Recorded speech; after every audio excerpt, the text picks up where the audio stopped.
एक लम्हे में खाक कर दिया, अपनी नजरों में भी और अंदाजा था मुझे कुछ ना कुछ उल्टा करेगा ये। फिदा को दिल से बेटा बोला है।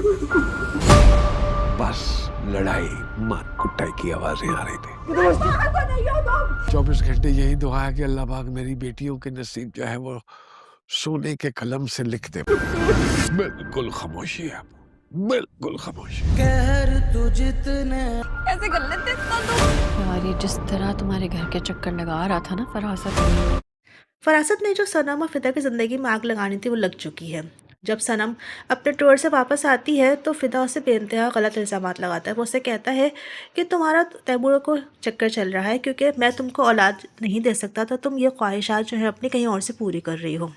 ये सब कुछ सुनकर सनम को बेइंतहा गुस्सा आता है और उसको थप्पड़ मार देती है। उसे कहती है तुम किस किस्म की बातें कर रहे हो, क्योंकि वो अपने किरदार पे तो कोई भी गलत बात बर्दाश्त नहीं करेगी, चाहे वो फिदा ही क्यों ना कह रहा हो। फिर वो घर छोड़ के चली जाती है और शाज़वीन के घर जाती है। शाज़वी उसको बहुत दिलासा देती है और उससे ये भी कहती है कि मुझे अंदाज़ा था कि जितने चक्कर तुम्हारे घर में फरासत लगा रहा था, मुझे लग रहा था कुछ ना कुछ तो कुछ गलत होने वाला है।